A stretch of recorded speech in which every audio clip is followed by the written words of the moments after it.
Hello students, how are you. तो कैसे हैं आप लोग। वेलकम हैगा फिर से हमारे अपने यूट्यूब चैनल में study corner V Shivang. So friends, मैं आज आपको पढ़ाऊंगा सरफेस केमिस्ट्री।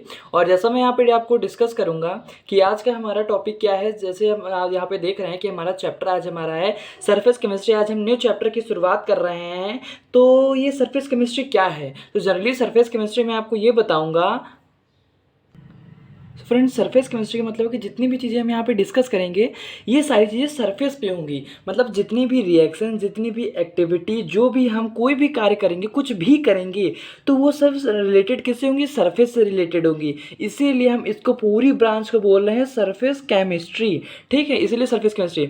इस चैप्टर में हम हर एक कॉन्सेप्ट को, हर एक हेडिंग को बिल्कुल डीपली यहाँ पे स्टडी करेंगे। ऐसा नहीं करेंगे कि बिल्कुल पढ़ा और हटा दिया, बिल्कुल ऐसे ही मैं पढ़ा रहा हूँ। अगर आप कॉम्पिटिटिव लेवल यानी नीट यानी IIT JEE किसी भी तैयारी कर रहे हैं तो ये वीडियो आपके लिए बिल्कुल सफिशिएंट होगी। इस वीडियो के अलावा आपको कोई वीडियो देखने की ज़रूरत नहीं पड़ेगी। अगर आप मेरी वीडियो देख रहे हैं पूरी एंड तक, तो मैं आपको दावे के साथ कह रहा हूँ कि आपको एक चैप्टर ये जो मैं पढ़ा रहा हूँ, जितने वीडियोज़ आप देखेंगे वो एकदम बिल्कुल 100% क्लियर हो जाएगा। तो मैं जल्दी हम हर तरह इस बार भी देखते हैं कि इस वीडियो में हम किस टॉपिक को कवर करेंगे। तो ये देखिए, आज का हमारा पहला टॉपिक है एडजॉर्प्शन। एडजॉर्प्शन और एक होता है एब्जॉर्प्शन। तो यहाँ डी और बी का सिर्फ फर्क होता है, वो फर्क के बीच में डिफरेंस क्या है आज मैं वो आपको पढ़ाऊंगा।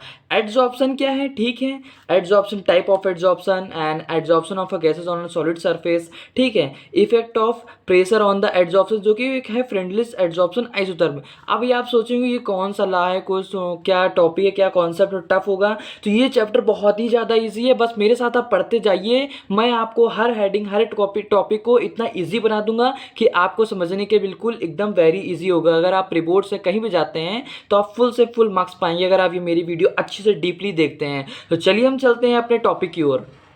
तो यहाँ पे हम हेडिंग लगाते हैं एडजॉर्प्शन। एडजॉर्प्शन।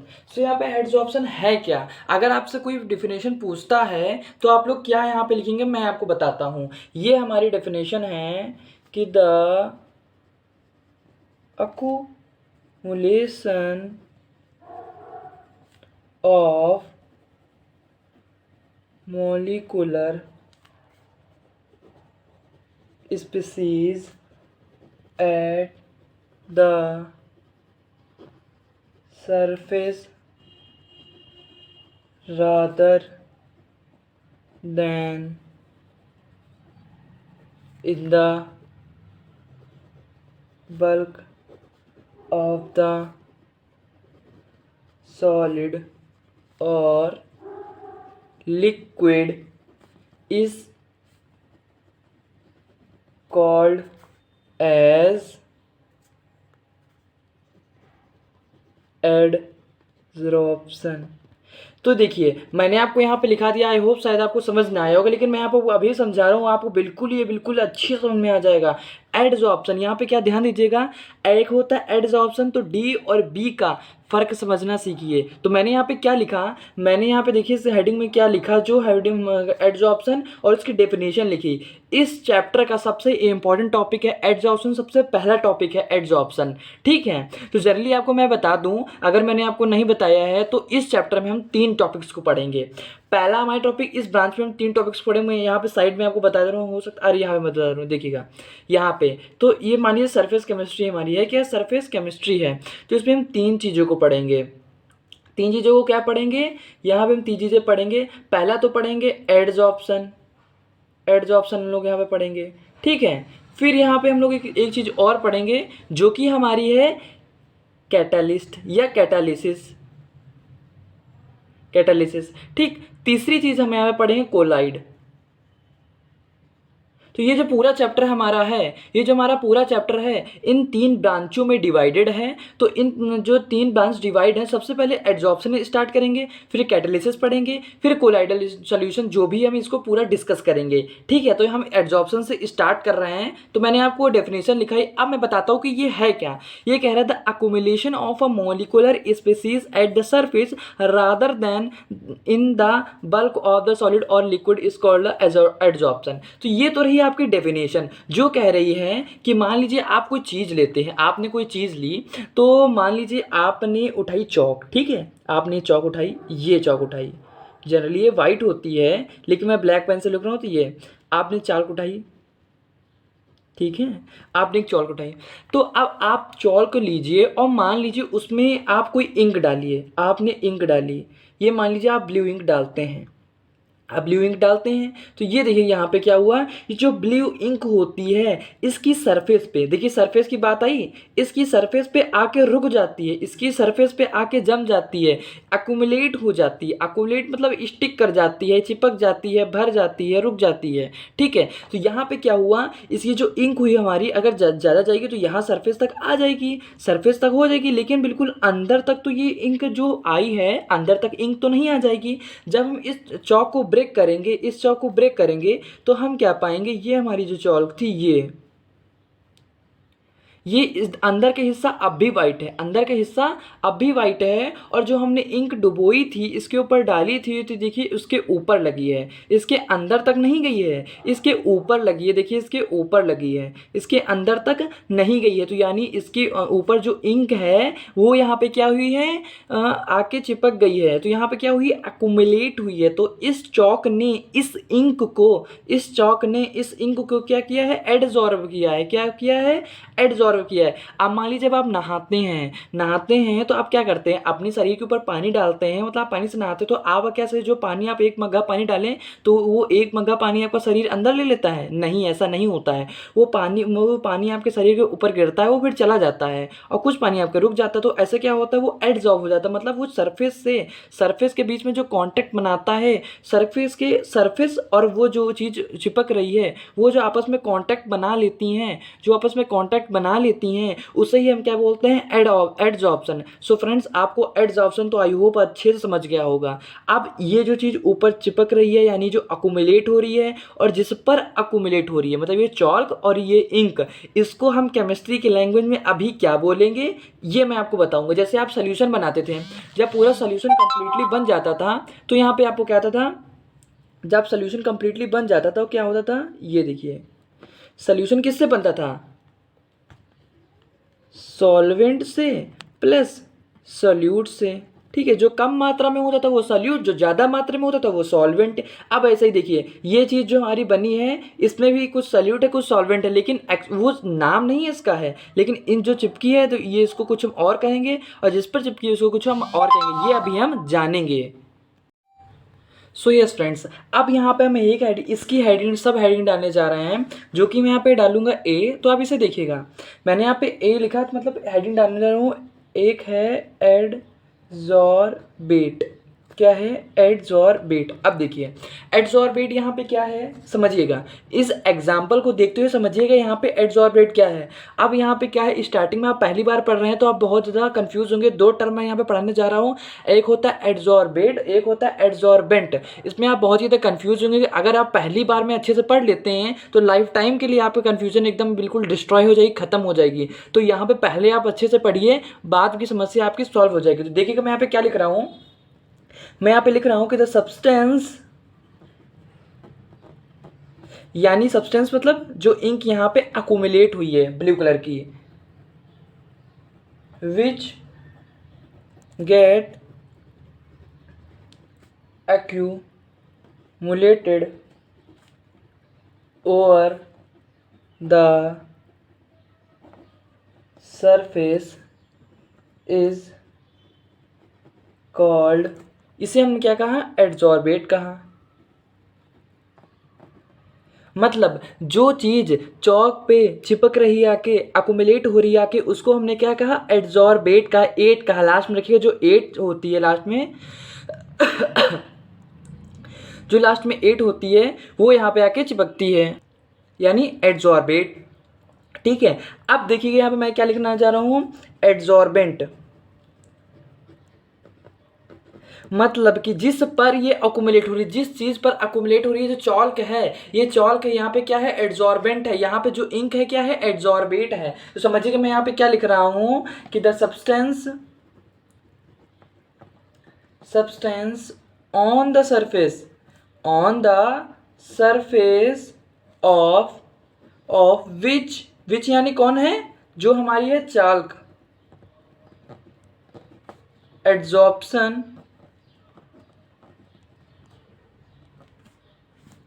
Take place. तो यहाँ पे क्या हुआ, मतलब जो चीज यहाँ पे अकोमुलेट, जिस पर अकोमुलेट हुई है वो क्या हुआ, एड्जॉर्बेंट हुआ, जिस जो अकोमुलेट हुई है एब्जॉर्बेट हुआ। अब यहाँ पे ऐसे समझ सकते हैं, जो सॉल्यूट होता है जो कम मात्रा में होता है वो एड्जॉर्बेट होता है, जो ज्यादा मात्रा में होता है वो सॉल्वेंट यानी एड्जॉर्बेंट। तो ये रहा आपका छोटा सा एकदम प्यारा सा कॉन्सेप्ट। और मैं यहाँ पे एक और चीज आपको छोटी सी बताने जा रहा हूँ। खैर ये तो एड्जॉर्प्शन का छोटा सा एक टाइप था, पार्ट था, जिससे एड्जॉर्प्शन प्रोसेस कंप्लीट होता है। अब देखिए ये दोनों अगर प्रोसेस ही नहीं, ये दोनों अगर चीज ही नहीं होंगी तो एड्जॉर्प्शन कैसे होगा, तो ये इसी का माइन्यूट सा एक सब पार्ट था। तो एक हमारा आता है डिसऑर्प्शन। क्या आता है, डिसऑर्प्शन। ठीक है, डिसऑर्प्शन। तो अब यहाँ पे हम लिखेंगे डिसऑर्प्शन।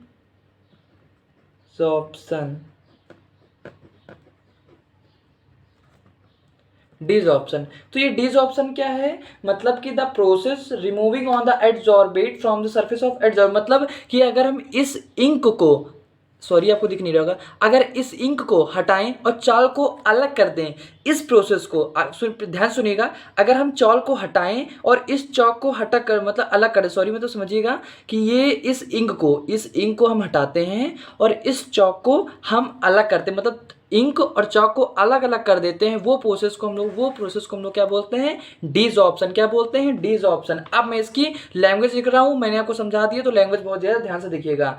मतलब कि the process of removing and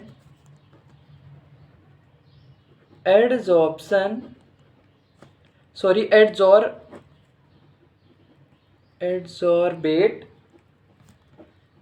from surface, adsorbent is called डिसऑर्प्शन। समझिएगा मैंने क्या लिखा, मतलब कि the process of removing on adsorbate को किसकी सरफेस से, एड्जॉर्बेंट की सरफेस से हटाने को प्रोसेस क्या बोलते हैं, डिसऑर्प्शन। क्या बोलते हैं, डिसऑर्प्शन। बहुत ध्यान से मैंने आपको इतने अच्छे समझाया है कि आई होप जो यहाँ पे एवरेज बिलो स्टूडेंट होगा वो भी समझ गया हो कि यार डिसऑर्प्शन क्या है, एड्जॉर्बेंट क्या है, एड्जॉर्बेट क्या है और एड्जॉर्प्शन क्या है, वो अच्छे से समझ गया होगा। तो अब हम चलते हैं अपने छोटे से नेक्स्ट पॉइंट की तरफ। तो देखिएगा, अब मैंने आपको पढ़ाया था कि एडजॉर्प्शन मतलब ए के बाद डी आ रहा था, अब मैं पढ़ा चलो ए के बाद जो बी आएगा, एब्जॉर्प्शन। ठीक है, तो पहले मैं इसकी डेफिनेशन लिखे दे रहा हूं, फिर मैं आपको समझाऊंगा ये एक्चुअली में होता क्या है। जनरली ये बच्चे जानते होंगे बहुत अच्छे से कि ये क्या होता है, लेकिन मैं तब भी उनको अगर नहीं पता हो तो उनका और कॉन्सेप्ट डीप क्लियर करने के लिए मैं फिर से समझाऊंगा। समझिएगा कि the substance is distributed uniformly in a bulk।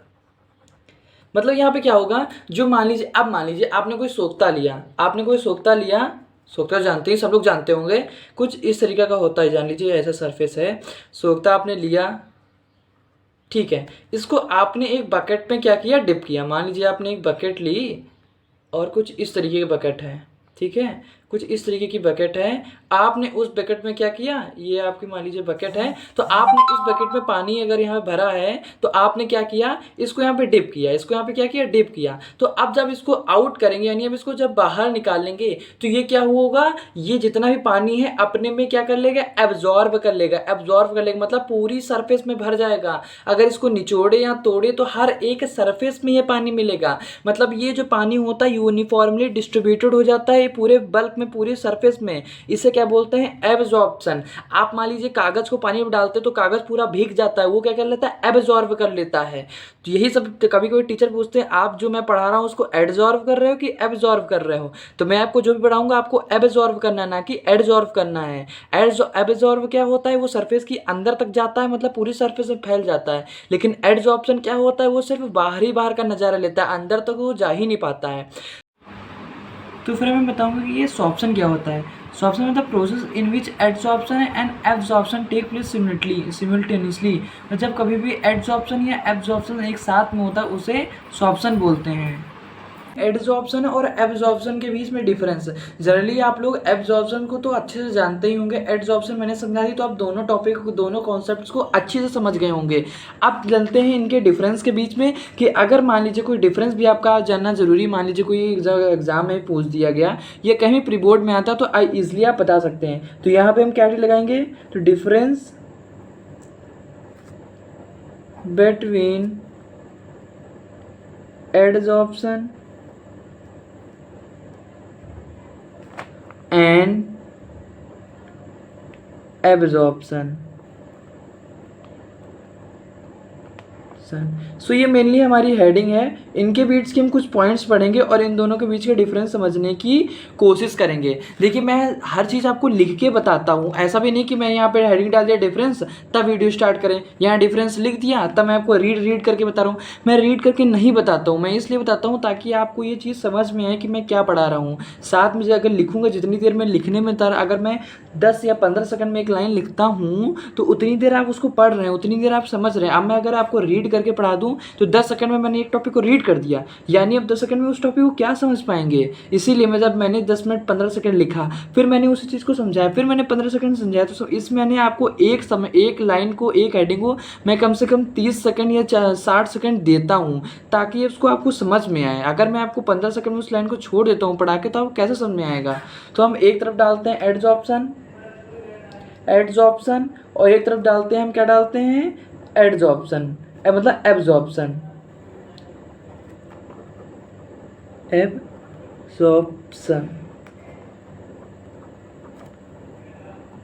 सो ऐसे, और इन दोनों के बीच पे हम क्या करेंगे? एक लाइन खींच देंगे ऐसे।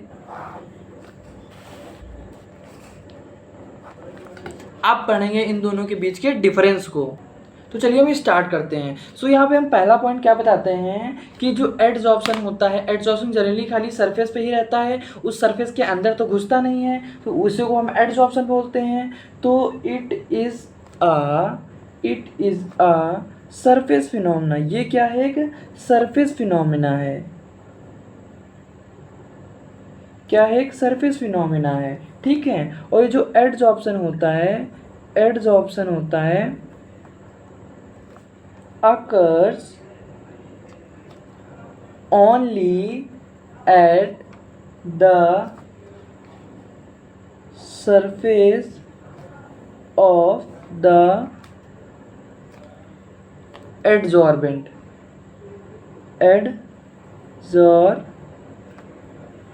अब देखिए यहाँ पे एडजॉर्बेंट है, अगर मैंने आपको यहाँ पे एडजॉर्बेंट ना पढ़ाया होता तो क्या आप इस सेंटेंस की मीनिंग अच्छे से समझ पाते हैं? इसीलिए मैंने एडजॉर्बेंट आपको बताया है क्या है। अब इस समय एडजॉर्बेंट क्या है? यहाँ पे इस समय एडजॉर्बेंट हमारा है पेज और एडजॉर्बेट हमारा क्या है? ये इंक जिससे हम लिख रहे हैं। तो पहला हमने पॉइंट्स यहाँ पे कंप्लीट किया। It is a surface phenomena, adsorption occurs only at the surface of the adsorbent. मैंने आपको पहले ही बताया है कि एडजॉर्प्शन ये सरफेस पे होता है, इसीलिए एक सरफेस फिनोमेना है। ये सरफेस पे ही होता है इसीलिए एक सरफेस फिनोमेना है। अब हम चलते हैं अपने दूसरे पॉइंट्स की ओर। ये कहता है एब्जॉर्प्शन कहता है, एब्जॉर्प्शन कहता है मैं तो सिर्फ सरफेस पे रहूंगा, मुझे अंदर नहीं जाऊंगा, मुझे शर्म आती है। लेकिन एब्जॉर्प्शन क्या बोलता है? मैं तो अंदर तक जाऊंगा, ऊपर भी रहूंगा और बाहर भी रहूंगा और अंदर भी रहूंगा। इसीलिए यहाँ पे मैं क्या लिख रहा हूँ कि it occurs through out the bulk of the material, so it is a bulk phenomena. इसीलिए इसको क्या बोलते हैं? इसी उसको बोलते हैं बल्क फिनोमिना। इसीलिए उनको क्या बोलते हैं, बल्क फिनोमिना। मतलब ये पूरे जो, अगर मान लीजिए इस पेज है, इस पेज में इंक लिखते तो इस ये जो इंक है पूरे पेज में अगर फैल जाती तो यहाँ पे एब्जॉर्प्शन हो जाता, लेकिन ये इंक जो है सिर्फ सरफेस पे रुकी है इस पेज के, इसीलिए एड्जॉर्प्शन ये फिनोमिना है। तो आई होप फ्रेंड्स आपको अब तो 100% क्लियर हो गया हो कि एब्जॉर्प्शन क्या है, एब्जॉर्प्शन क्या है और एडजॉर्प्शन क्या है। इसके 3 पॉइंट्स हम पढ़ेंगे, तो जल्दी जल्दी तो दूसरा भी पढ़ लेते हैं। दूसरा पॉइंट क्या कह रहा है यहाँ पर, ये कह रहा है कि जो कंसंट्रेशन होती है, the concentration of adsorbate at the surface and in the bulk is different. मतलब क्या कह रही है, जो पूरी मतलब जो पूरी सरफेस पे, जो इंक जो भी एडजॉर्बेट है, वो लगता है यानी चिपकता है, रुकता है, स्टिक होता है, उसकी जो कंसंट्रेशन, मतलब जो कंसंट्रेशन जो उसकी है वो चेंज रहती, मतलब अलग रहती है। लेकिन इसमें क्या होता है, सॉरी यहाँ पे हमको 1 डालना था। यहाँ पे क्या होता है, जो कंसंट्रेशन, ध्यान दीजिएगा, बहुत ज़्यादा ध्यान से देखिए, the concentration is same through out. मतलब पूरा क्या होता है, जो उसके जो पूरा होता है वो सेम रहता है, समझने की कोशिश करिएगा, थ्रू आउट। हाँ अब सही है। तो यहाँ पे क्या हुआ, तो concentration is same through out, मतलब वो जो पूरा मटेरियल रहता है उसमें जो इंक होती, जो भी कुछ होगा वो अंदर तक, मतलब उसको पूरे सरफेस के अंदर घुस जाएगा, पूरे सरफेस में फैल जाएगा, इसीलिए कंसंट्रेशन जो क्या होती है, सेम होती है। अब थर्ड पॉइंट हम समझने की कोशिश करेंगे। सो यहाँ पे क्या देखिए, रेट ऑफ, देखिए मैंने यहाँ पे पॉइंट्स लिख दिया पहले से ही, क्या लिखा है, rate of adsorption is initially high then decrease till equilibrium is obtained. मतलब इनिशियली हाई, मतलब देखिए यहाँ पे क्या मैंने बताया कि हाई होता है, पहली जो इसकी स्पीड होती है, पहले जो एड्जॉर्प्शन की जो रेट होती है, यानी जो दर होती है रिएक्शन होने की, वो बहुत ज़्यादा हाई होती है। हाई होकर जब थक जाती है स्लो होती है, उसके बाद और कम होती है। तो इसमें क्या बताया गया है, जो उसका जो रेट डिटरमाइनिंग स्टेप होगा, मतलब वो जो स्लोएस्ट स्टेप होगा, तो यही होता है कि rate of adsorption is initially high then decrease till equilibrium is obtained. उसके बाद इक्विलिब्रियम ऑब्टेन हो जाता है किसमें, एड्जॉर्प्शन में। लेकिन एब्जॉर्प्शन में क्या होता है, देखिए एक एब्जॉर्प्शन होता है डी वाला, एक एब्जॉर्प्शन होता है बी वाला, ऐसे हमेशा याद रखिएगा, ठीक है। अब यहाँ पे क्या है, rate of absorption remain same through out the process. मतलब जब इसमें रिएक्शन होती है तो उसकी जो रिएक्शन होने की दर होती है वो पूरे रिएक्शन में सेम रहती है। लेकिन एड्जॉर्प्शन में क्या होता है, पहले तो हाई होता है, फिर स्लो, फिर मीडियम, उसके बाद इक्विलिब्रियम। इक्विलिब्रियम मतलब होता है कि अटैच हो, मतलब इधर जितनी मतलब राइट हैंड साइड, मतलब प्रोडक्ट में जितनी भी स्पीड हो उतनी ही रिएक्टेंट में भी स्पीड हो, तो उससे बोलते हैं इक्विलिब्रियम अटैच कर लेना। अब देखिए ये एड्जॉर्प्शन और एब्जॉर्प्शन के बीच में मैंने आपको डिफरेंस सिखा दिया है, पढ़ा दिया है। ना हो तो 2-3 मिनट वीडियो को स्किप करिए, पीछे बैक करिए और फिर से पढ़िए, तब भी आपको नहीं समझ में आता तो आप NCERT रीड करिए, 100% ये टॉपिक आपको समझ में आ जाएगा। और पहली बात तो इतना कुछ कॉम्प्लिकेटेड टॉपिक है ही नहीं, बस आप रीड करिए, इसको समझ लीजिए। अगर आप एड्जॉर्प्शन एब्जॉर्प्शन जानते हैं तो इसको आप रीड करके इजीली समझ सकते हैं। तो ऐसे ही चलते हुए हम नेक्स्ट टॉपिक में।